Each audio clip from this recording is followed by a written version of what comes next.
Hello everybody. Today's pattern is the next one in our viewer submitted series, and this one comes to us from Kevin Fry of Northern California. He calls it the Josephine Moonrise, named it after his nephew's new baby girl Josephine, and it's kind of a play on words from some of the Pacific Northwest flies that have sunrise in the name. You know, the skycomber sunrise or tequila sunrise, which those patterns are predominantly red and orange with a little bit of yellow. Kevin's is predominantly chartreuse with a little bit of yellow, so not really a sunrise pattern, more of a moonrise. And he came up with this pattern to fish in low light or off-colored water, and he's had some good days with it, most recently on the Iron Canyon Reservoir near Big Bend, California. And while this may be a good pattern for trout in low light or off-colored water, I'm thinking it would be a great panfish fly in any water. So Kevin, thank you for sharing this pattern with us. Your hat and sticker are on the way to you. Now, I do have several other patterns y'all sent me that are in the queue, but please keep them coming. Just email me a picture, and if I've got all the materials for it, I'd love to tie it for the channel. So there it is in the vise, the Josephine Moonrise by Kevin Fry. Now, if I didn't say this in the intro, I think this is going to be a killer panfish fly. Now, Kevin uses it for trout, but I think this is just going to be an amazing panfish fly. Now that's a size 12, one extra long barbless nymph hook. I'm going to use some black thread. I'll catch it in toward the back, cut it off at the bend of the hook. And first thing we're going to catch in for the tail, just a small tuft of yellow calftail. Now it's not insignificant. This is a pretty fuzzy looking fly, so I'm going to leave it, let's go about right there. So kind of long, maybe not a body length, but close to it. So we'll catch that in. All right, that's gonna be fine. Could have gone even a little thicker, I think.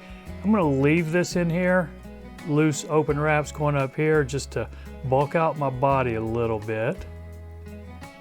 Got some excess right there to take care of. Now let's take our thread back to the tail or close to it, catch in some black tinsel. This is a medium, it's actually a holographic, but I think it'll be just fine. You can't really tell it's holographic after we get it on. So any black or dark tinsel I think is going to work here. It will be a nice contrast to the chartreuse body we're going to put on it. And what Kevin said he uses for the bodies is a chartreuse, wool, or chenille, or even an ice dub. So I'm going to go with the cactus chenille, which is kind of a mix between an ice dub and a regular chenille. And it's pretty neat stuff. It makes some neat, flashy little nymphs. So I'm gonna just catch it in right here. All right, take my thread back up here to the front. We're gonna catch in the hackle. And then maybe just rough this up a little bit, try to crinkle them up, and then wrap them up. And I'm gonna use the core of this chenille to really give my underbody the color. So I'm gonna put these wraps one right in front of the other, which will just kind of give us a green underbody.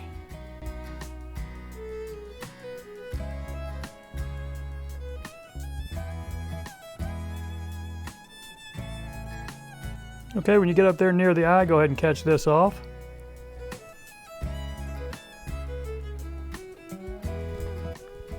Now I'm going to try to counter wrap this, and I know I always say that and get it wrong, so this is counter wrapping, I'm pretty sure. And maybe 4 wraps of this black tinsel. Maybe 3, we'll see what it does.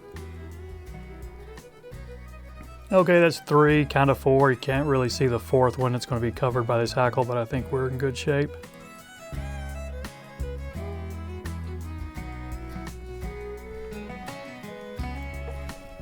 Now, Kevin said he uses a dyed olive Hungarian partridge for the hackle, but I mean, who has that?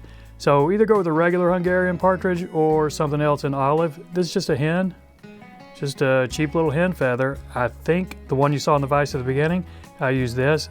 And I think it looked pretty cool. So we're going to do this again.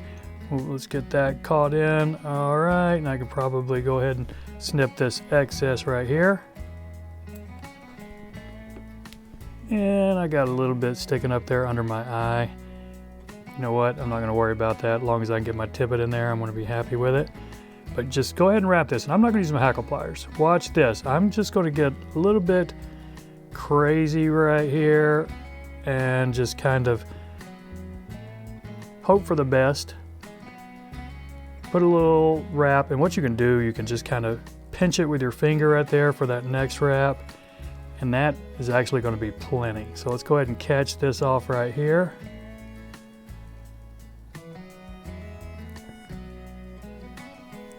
And before I snip that excess, I could snip it now, but I'm going to wait till the very last step.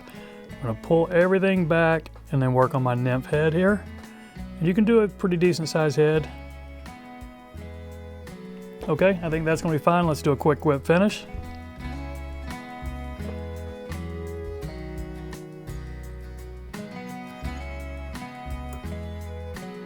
And we do have this little piece right here to go ahead and trim off. So there we go, Josephine Moonrise. I think this is a pretty nifty little fly, and I think it's going to be killer in the farm ponds and the panfish around here. So Kevin, I appreciate you sending me this pattern, and I appreciate y'all watching. Take care, and we'll see you next time.